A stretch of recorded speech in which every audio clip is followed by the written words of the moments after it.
are now listening to The Big Trade with Peter Pham, enlightening conversations for maximum market returns.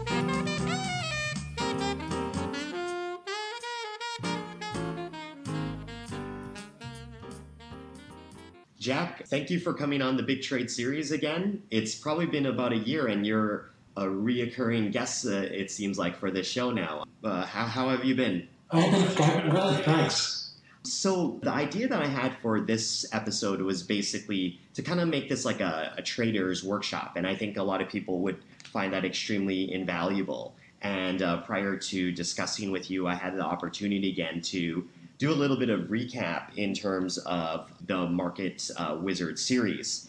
And just prior to jumping into some of those questions, one thing I wanted to ask you was that for traders and investors, I noticed that many different people come from many different fields of studies, or they have interest in many different fields of studies. Has there been any kind of field of study that gives some additional like interdisciplinary competitive advantage to trading investing that has resonated a lot with you?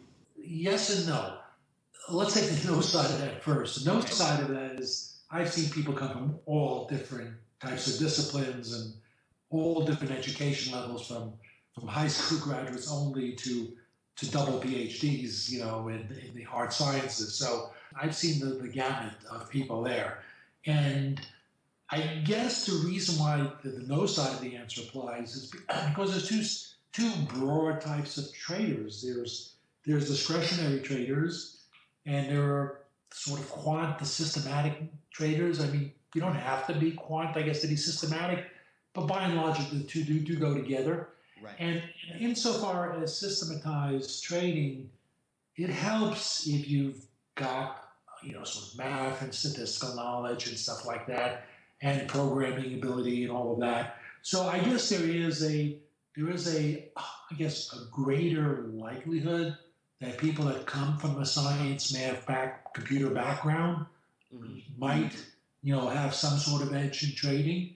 However, if you go to the discretionary world, I think there you're dealing with sort of a bit of an innate talent, In other words, you don't have to have a PhD in physics to be a great baseball pitcher, right?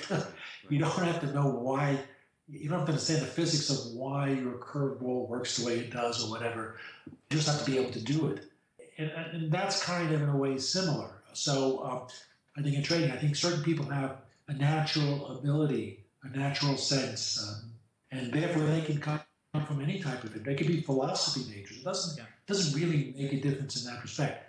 So if you were betting statistically, what are the odds of somebody being successful in trading? And you maybe give a little bit of an edge to somebody who came from a math science background, right. But you wouldn't give a very large edge, because there'll be plenty of traders who don't.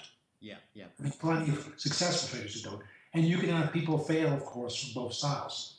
It seems to me like probably the ideal answer for that, after hearing what you said, is that it seems to me as if the edge actually depends on your investing or trading strategy. And some of those sometimes can have a nice fit, such as trading and investing and using some kind of quant strategy and having a background in, say, statistics and mathematics.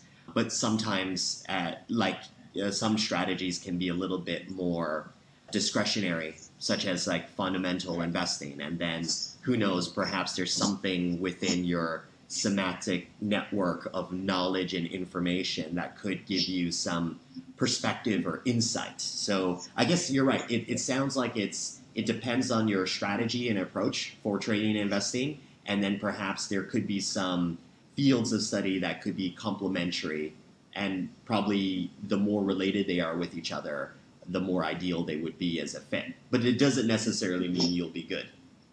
Right, and discretionary, I would add, it doesn't necessarily imply fundamental.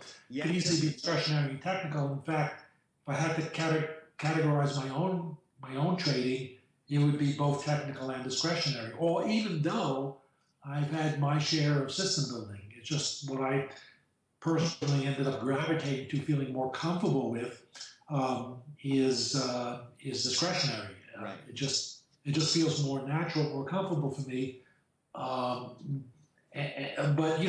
so that's again, you could be discretionary and be fundamental and or technical. It doesn't really matter. Right, right. In terms of like, I don't know if you still follow markets quite religiously, like maybe before, but there's been a lot that's been happening in terms of a world of monetary easing, negative interest rates. Is there any particular conversation with an investor or trader that you had with over the past several decades that kind of resonates with you about what's happening now, or might give you some perspective looking through that lens of what's happening now in the world? Well, I just think it's another situation. I mean, the markets in the world are filled with different situations. So, yeah, we haven't had negative interest rates or even zero interest rate environments in modern times. And we have to go back a long ways to get close to zero interest rates. So, as long as we've had modern active futures markets, maybe there's no parallel, or monetary or currency markets for that matter. Not say in the well, I wouldn't say maybe the post-World War II, you might have had low interest rates in some early portions of that. But bottom line, there's really no good parallels. However, you always have something is always different. But there is a commonality yet in the way the market responds. It's just what's causing it to respond may be different, but the way the market behaves is not all that different. By that I mean, if you look at a chart, if you look at a bond chart or a Eurodollar chart or anything else, nothing unusual about it. It sort of behaves like markets behave. And it has trends, it has patterns, you can trade it with the same type of risk type of approaches. So the cause of the moves may be different, but the behavior in the market is not all that different. So I don't think it's that unprecedented. In fact, it's less unprecedented than something like the 70s, where you had the wild inflationary markets and you had these really crazy moves. I can remember 5-day limit up in cotton, 6-day limit down in cotton, back to back, that type of stuff. And you think we have something going on now? This is absolutely nothing compared to that. So if you talk about hard markets or extraordinary type markets, those are markets which sort of seem really out of left field and filled with difficulty. But something like a zero interest rate policy, actually, that by definition gives you a lower volatility environment, and the markets and the charts don't really look all that different. So I don't think it's a big deal. I think this makes a great segue to the 40 market lessons at the end of Market Wizards. And basically, in the Market Wizards, rule number 30, as far as your 40 market lessons, is you have one that says pay attention to how markets respond to news. I guess that fits exactly to what you're saying, which is you've observed the behavior of markets, and despite the catalyst, despite the excessive stimulus, it still has not changed how markets have behaved.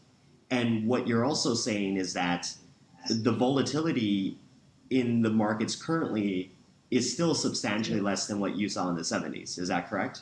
It is what? Could you read that comment about the 70s? It's less than what you've seen in the 70s. Oh, volatility is way less, way less than in the 70s. I mean, no comparison. So, extraordinary markets, I would say, with the 70s, nothing, current markets are really no big deal. Right.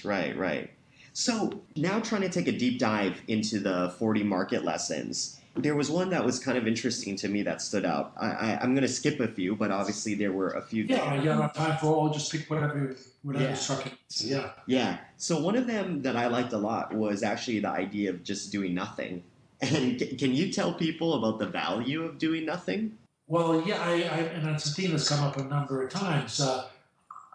And for me, it's difficult because, as I freely admit, one of the reasons I don't consider myself a very good trader is because I'm sorely lacking in patience. And doing nothing is exactly where you would require patience to achieve that. And the idea of doing nothing is that opportunities aren't there all the time. The markets the markets, so there's always nothing in the rules that say the markets have to give you an opportunity every day. Right. There may be plenty of times where there's no opportunity. The trouble is if you swing at too many baseball analogies here today, but if you swing at too many bad pitches, you're not going to do well, right? So if you want to be a good hitter, you have to not swing at bad pitches. And it's the same for a trader. If you want to end up with a decent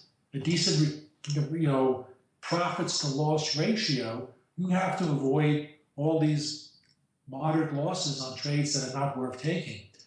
So the idea is that whatever your approach is, it doesn't make a difference. I don't really care what it is. But whatever it is, there's going to be only certain times where those conditions are fulfilled. Yeah. And if they're not fulfilled, just do nothing. And that may mean there are days where you sit there, if you're a full-time trader, and you don't do anything, and that's just fine. There's in the most recent standard market was a book, the Entropy Market Wizards. There's an interview I had with a fellow by the name of Kevin Daly, who's a long short manager, although he calls himself a hedge fund manager in long short. But the truth of the matter is, I don't think his short position has ever exceeded single digits. So he's pretty close to a long-only manager. And when I interviewed him, which I think was around 2012, about a dozen years, he started the fund right before the peak of the market in 2000. He started fourth quarter of 99.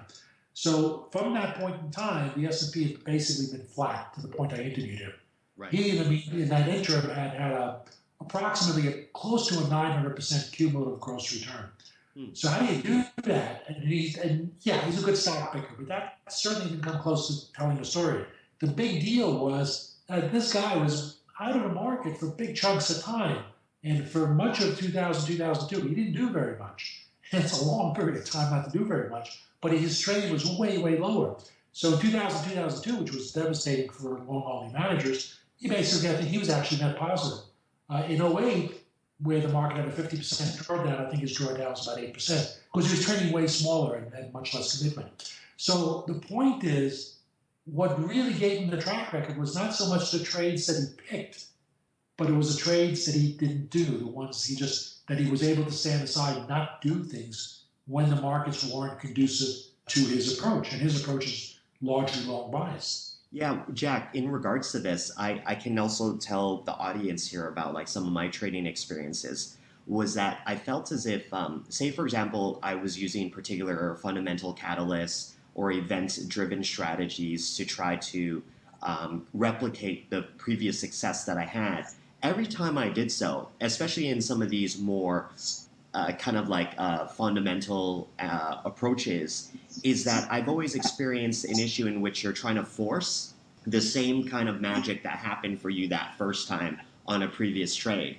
And if you're doing this, say, for example, for a living, if you're doing this as a proprietary trader, then it becomes very detrimental because you're trying to force the same kind of returns. You're looking for the same kind of structural behavior for the particular trade that you had last time.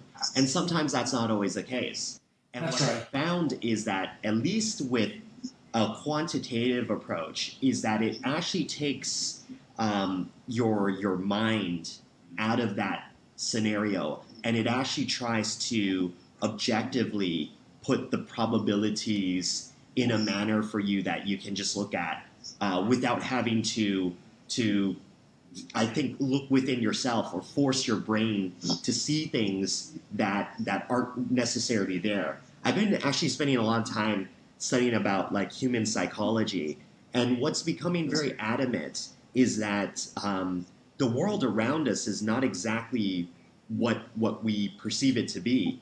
The brain can easily be fooled by many different patterns and perspectives, and it's our ability to be aware of that and to try to use tools to the best of our ability to create basically better lives for ourselves and also create better investing and trading opportunities for ourselves too. And I know you're working on an interesting project, and we'll talk about that a little bit later as well. Yeah, and I think that's basically correct. And you're right, the systematic approach forces the conditions to be met, and that's one of the advantages of the systematic approach. And on the whole theme, basically it comes down to is we all want the markets to do what we want it to do, but it doesn't care what we want it to do. The markets will do what it wants to do. And you're right that one failing or one natural instinct people have is to want the market to behave in a certain way, the way they figured it out it should behave. And the answer to that is simply, you can have that opinion, but you better have the backup to get out if it doesn't behave the way you want it to behave. Right, exactly. As I was saying earlier, was that, and sometimes you're going to force the perception to look a certain way. You're going to say, oh, that incident reminded me of this. And actually, I'm a big advocate of the scientific method. And when you're doing these, looking for these analogies that might not be connected, or these catalysts that feel like they're familiar, but they're not, I think that's when you're going to get yourself in a lot of trouble. And, what's indicated is even how, like, when you study like psychology and you understand how like lighting affects your perception of colors, that's just another great example of like, how can I see things appropriately? And that's going to require what we call like hindsight. But it's easier said than done. And I would actually encourage a lot of people, unless you're really good at this, and like you indicated, unless you're really innate about this, but I would encourage a lot of people to look at a systemized approach, because a lot of things are going to happen to you psychologically, and it's unlikely that you're going to be able to make these optimized, rational decisions unless you're exceptional. Well, yeah, you can deal with that. So you get into it, getting into the trade is easy. Yeah. But the problem you're talking about is getting out of the trade. And another piece of advice I've given via a number of traders I've interviewed who expounded this particular thought, and perhaps most clearly cited by Bruce Cumner, is the idea of deciding the exit point of a trade before you get in, when you still have complete objectivity.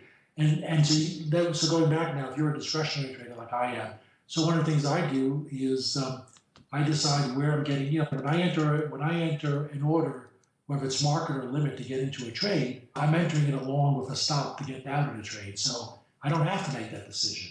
It's made for, well, I've made it, but I've made it before I got into the trade. So you're quite right that there's a lot of difficulties that occur that can be sort of helped if you go systematic, but you can also do discretionary, as long as you make that decision where to get out and enter it at the same time that you enter your trade. Right. Although it does become, for many people that might not be seasoned vets, or just really not good at it, because there are people that just aren't good at it. And I think it's just because it becomes too ambiguous for them. And that can be a little difficult to decipher,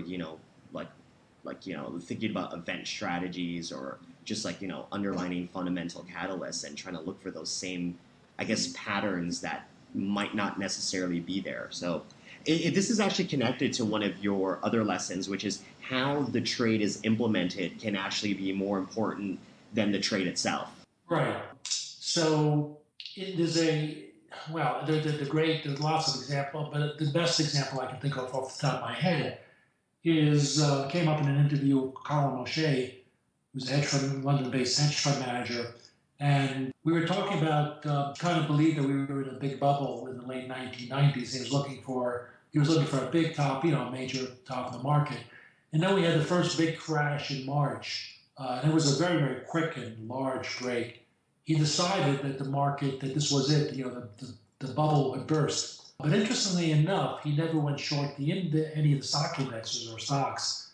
And the reason he explained why he not only did he never do it, but the reason why he never considered it was because he also knew, from being a student of market history, that while bubbles can be pretty smooth on the way up, they're treacherous on the way down, with violent, you wouldn't call it, it's sort of the opposite of a dead cat bounce, more like a tiger bounce. You get these vicious rebounds within the bear market. In fact, in the NASDAQ 2000 bear, that bear market, I don't know how many people really realized that we had a approximately 45% rebound that summer. That's an enormous rebound, yet nobody thinks about that. Gee, we had a 45% rebound in that giant bear market? Yeah, we did. But now picture yourself thinking that the market topped and you go short stock indexes, and then you get one of these violent rebounds, which ultimately fails. But hey, if you're a trader with any type of risk discipline, you're not going to be around to ride that out. And if you were able to ride it out, you probably wouldn't last very long in the markets. So given those facts and given the expectation of that type of market behavior, O'Shea basically said to himself, well, if I'm right about the top of the stock market, then interest rates, which are kind of a bit on the high side, should come under pressure as the economy weakens and so forth. So the plan was to go long bonds. And interestingly, the bond move was the bull market of bonds was a very nice move. There weren't violent reactions. So he played his bearish opinion on the stocks by going long bonds, and therefore had a great trade, probably his best trade of that period. Whereas if he had tried to play stocks directly, and he was right on his basic call, he would have actually probably lost. So there's a perfect example of how you implement the trader's idea is more important than the idea itself. Right. Now, that seemed to be like a really good correlation that he identified. Now, going to rule number 27 in Market Wizard's lessons is that how can correlations be misleading, Jack? I'm not sure the context I had it right there, but basically, well, the main point I would have about correlations is that the significance of correlations is not so much when markets are correlated, but the significance of correlation is when markets are correlated and stop being correlated. So that's where the market hints are more likely to lie. So what I think is valuable to look for, and this is something that people have to kind of experience in their own and practice with, but if you have, let's say, a group of markets, say metal energies are all going up together, and then you have one of the markets in the group which usually responds with the rest sort of doesn't respond. Well, that could be telling you that that market is vulnerable. And so it's correlation that's sort of important. It's the stopping of it's where the correlation is breaking down that can be the clue that the market is vulnerable. So that's as far as correlation goes. And that's the main thing I can say about using correlation in trading. Right. And I guess one more final one that I found really interesting too was the need to adaptability. You indicate here it's nice to have trading methodology that works, but you also need the disciplines to apply it consistently to ensure basically trading success. Unfortunately, the real world is different. Markets changes, strategies that used to work will deteriorate. I don't know if you want to elaborate on that a little bit more. Well, yeah, the markets are a dynamic process. And certain things repeat, certain things don't repeat. Things are always changing. It's sort of, the markets, I guess you could think of it in an analogy as sort of like the weather. A lot of chaotic interrelationships, although there are patterns, right? I mean, the weather has certain patterns. Undeniably, there are certain patterns, although the predictability gets difficult because the famous, the butterfly effect and all that, and small changes can have big effects, that type of thing. And that's true in the markets as well. So you have this kind of, but it's like weather where there are certain repeatable patterns and there is some degree of predictability, but there's enough chaos in it to make it complex and impossible to predict with certainty or high probability, and certainly too far out. So there are those basic similarities. I got off on this tangent. I almost forgot what was the original question that got me talking about? It was more about, it was about adaptability, but adaptability, yeah. Right? So therefore, you can assume that you're in some sort of pattern or regime or whatever, but if that starts, if that's not bearing out, you have to deal with the facts as they are and with the market behavior as it is, and a certain approach may have worked in some cases, but may stop working.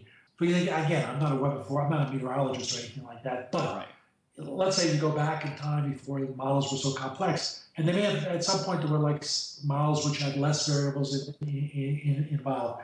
But it maybe at some point the models didn't include how weather changes. Let's say when there's an El Nino, So the forecast in that type of situation that might have worked before wouldn't have worked because now you have an El Nino. But you have to sort of say, well, okay, well, here's something else going on, and now the model has to be changed. So it's like that in the markets. Certain things, certain models, certain approaches might work for a while, and they stop working. And it could be the environment is different. You just can't blindly keep on doing something just because it worked for a while if the results right now are telling you that it's not working. So you just have to be able to adapt to the current situation, to what your equity is saying, and not believe that because something that you traded that worked for a while means that it has to continue working forever, or just not that cooperative.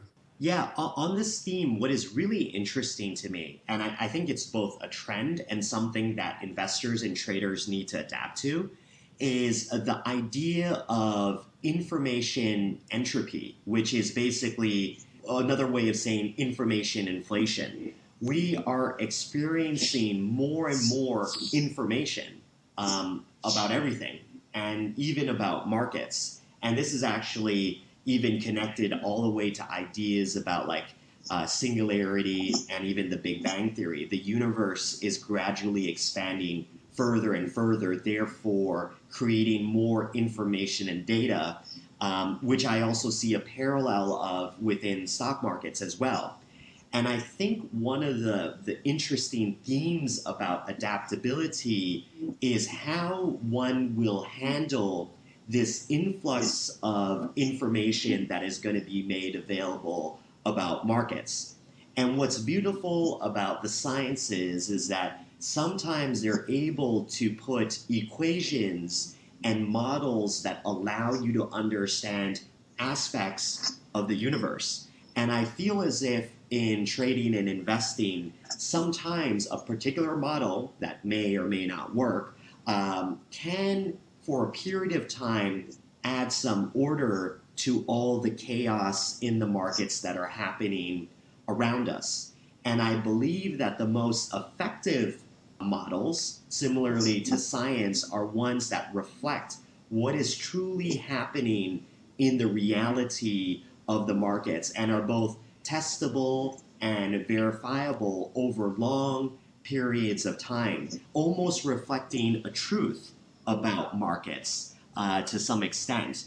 And I feel as if on that very perspective that if you can build those, it adds a lot of insight for you, and therefore it brings some simplicity to the markets, which is typically considered very beautiful. You know, beautiful is simple and simple is beautiful. And I think that if you can do that, it does give you somewhat of edge to adapting to all the chaos of all this information around us in markets. Well, yeah, it's just never, you're describing just a general approach towards markets, and obviously one that sort of reflects your mindset and belief system. And one of the things I've always said is, if you're going to be successful at trading, you always have to find an approach that sort of matches your personality and beliefs, and what you're describing, basically does that for you.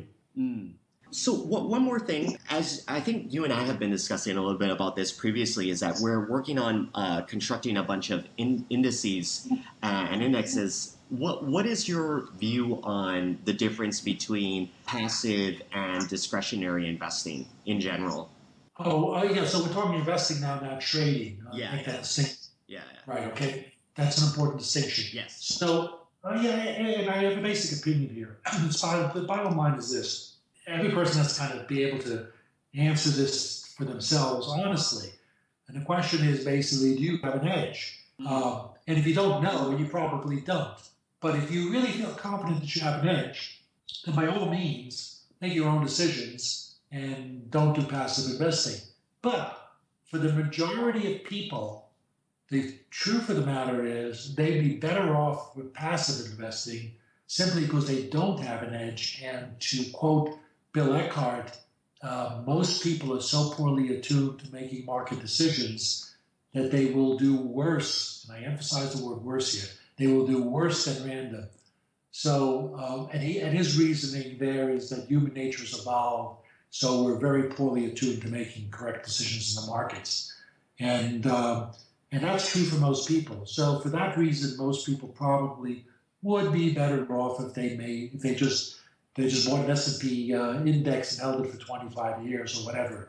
But for those people who can make decisions that have some edge on balance, then they should do so. But again, you have to. I can't answer who has that. Each person has to kind of make that determination on their own. So both camps are right. The camp Bogle is right that for most people, investing in a passive index is probably a better thing than trying to sort of do your own decisions and pick your own funds and whatever. He's probably right about that. However, where I don't agree with Bogle is that he would contend that the markets are efficient and so random that you can't beat the markets. And I don't agree with that.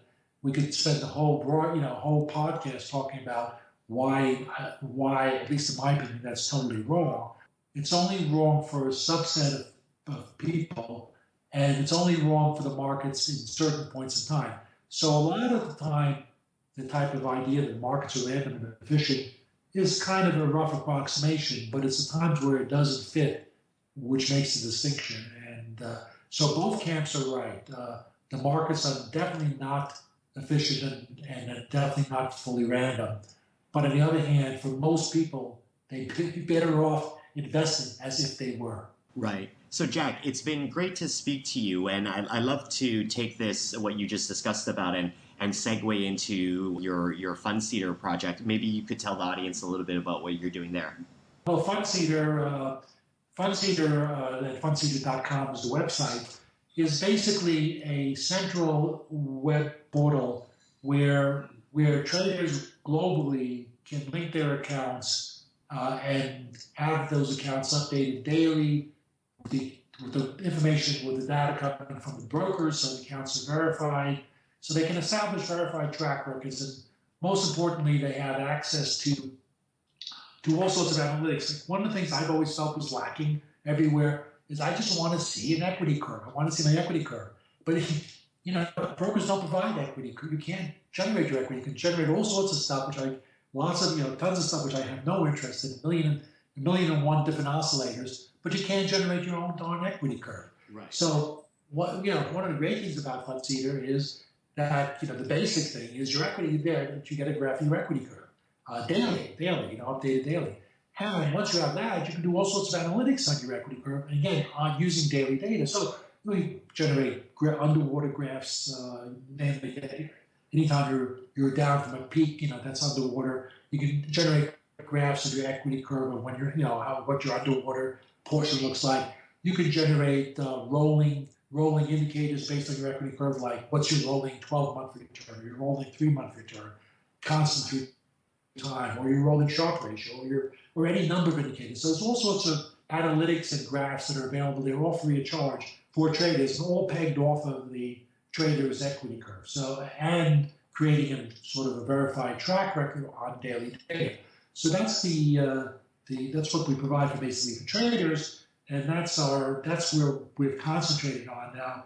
We have another side of the company, a separate company, I should make clear. That's what I've been describing as Cedar. The full name of that company is Cedar Technologies. The other company we have is Cedar Investments, which we have just set up. And ultimately, and that's basically, we'll just have a subset of investors that are discovered on the Cedar Technology side, and become registered and meet the compliance requirements. There'll be that subset will then end up on the investor side open to qualified investors. And so we will provide between those two different companies a way where undiscovered traders have an opportunity to establish track records and attract outside money, and investors who are looking for who don't want to invest in the same small list of managers who have like large amounts of assets I mentioned and are looking for emerging trading talent will have this resource to go to. And so we kind of provide that middleman function, and we're basically trying to disrupt the status quo, where the status quo is if you've got the right pedigree and you've got the right connections, and I hope, ideally, of course, already managing significant money, then you can attract more money. But if you happen to be some talented trader out, I don't know, Poland, let's say, wherever it might be, or Vietnam or anywhere, it doesn't really make a difference where it is. But if you're a talented trader somewhere who really can trade, don't have a lot of money, but you're trading your own account successfully for a number of years, you'd never have any chance of attracting any money. Your home country may not have developed markets or investing world, but if you have that talent, you can establish that track record, this type of vehicle makes it possible for that type of trader to get access where they normally wouldn't have access. So that's the basic concept. That great summary. Thanks, Jack, for coming on to the big trade series. Let's try to catch up sometime soon. Sure, Peter. Anytime. Thank you. We hope you enjoyed this mastermind session. If you'd like to contact Peter Pham or Phoenix Capital, please email info@phx-cap.com.